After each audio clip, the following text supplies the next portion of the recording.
राधे राधे, जय श्री कृष्णा। सीमा creation hub में एक बार फिर से आपका बहुत बहुत स्वागत करती हूँ। साथियों, जब हम भगवान को भोग लगाते हैं तो हम घंटी क्यों बजाते हैं?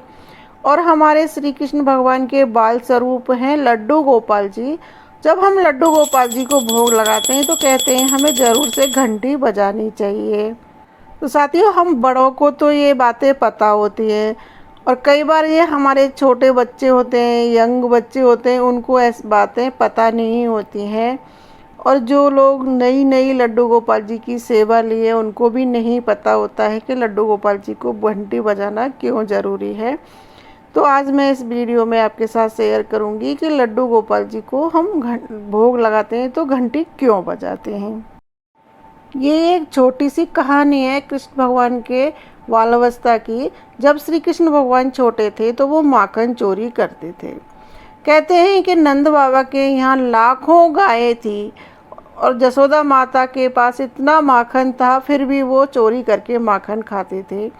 तो साथियों, श्री कृष्ण भगवान का एक उद्देश्य था कि जो उनके बाल सखा थे ना, उनको भरपेट माखन नहीं मिलता था, क्योंकि कंस का भेजा हुआ एक व्यापारी गोकुल में आके ऐसा जाल बिछाता है कि ग्वालों की माँ उस माखन को बेचने लगी थी और वो अपने बच्चों को देती नहीं थी। तो कृष्ण भगवान का उद्देश्य ये भी था कि उनके ग्वाल वालों को भरपेट माखन मिले और वो नहीं बेचें, अपने बच्चों को खिलाएं, और अगर बच्चों उसको खिलाने के बाद बचता है तो हम उसको बेच सकते हैं।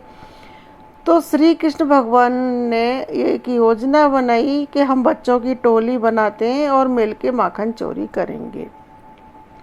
वो एक गोपी के घर जाते और उसका पूरा माखन चट करते। ऐसे गोपियाँ माता जसोदा के पास उलाहना लेके जाती थी तो माता जसोदा विश्वास नहीं करती थी। ऐसे करते करते गोपियाँ पर को भी ये था कि हमें कृष्ण को रंगे हाथ पकड़ना है चोरी करते हुए और माता यशोदा को दिखाना है। तो एक दिन एक गोपी ने माखन को ऊपर रख दिया, छीके के ऊपर, जो छीका बहुत ऊंचा होता है, उस पर माखन को लटका दिया और उसके साथ उसने घंटी बांध दी कि जब कान्हा आएगा माखन चोरी करने तो ये घंटी बज जाएगी।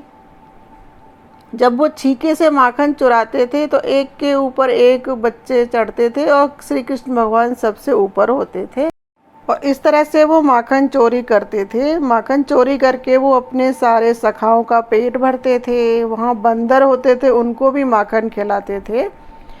तो जब श्री कृष्ण भगवान माखन चोरी करने गए तो उन्होंने देखा कि माखन के साथ घंटी बंधी हुई है। तो उन्होंने घंटी से कहा, हे घंटी, जब तक मैं माखन नहीं खाऊं जब तक तुम बजना नहीं। घंटी ने कहा, ठीक है प्रभु, जो आज्ञा। जब श्री कृष्ण भगवान माखन चुराने लगे और उन्होंने अपने सारे सखाओं को भरपेट माखन खिला दिया तो उनके सखा बोले, कान्हा हमारा पेट भर गया, अब तुम माखन खा लो। जैसे ही श्री कृष्ण भगवान माखन खाने लगे तो घंटी बज गई। जैसे ही घंटी बजी तो सारे ग्वाल वाल भाग गए और श्री कृष्ण भगवान जमीन पर गिर पड़े। तो श्री कृष्ण भगवान ने घंटी से कहा, हे घंटी, तुम क्यों बजी? मैं पकड़ा गया ना, मेरे चोट लग गई ना। तो घंटी बोली, हे प्रभु, जब मंदिरों में भोग लगाते हैं, प्रसाद चढ़ाते हैं, साधु सन्यासी संत लोग आपको भोग लगाते हैं तो ज़रूर से घंटी बजाते हैं। और यहाँ पर तो मेरे साक्षात भगवान विष्णु जो बाल स्वरूप में हैं, आप भोग लगा रहे हो, अब आप तो मैं क्यों नहीं बजूं? जब आप भोग लगा रहे हो तो मैं तो बजूंगी ना। तो श्री कृष्ण भगवान हंसने लगे। तो साथियों, जब से आज तक हम जब भी श्री कृष्ण भगवान को भोग लगाते हैं तो हम घंटी ज़रूर से बजाते हैं। साथियों, आपको मेरा ये वीडियो कैसा लगा? अगर अच्छा लगा हो तो कमेंट बॉक्स में जय श्री कृष्णा राधे राधे ज़रूर से लिखना। हरे कृष्णा।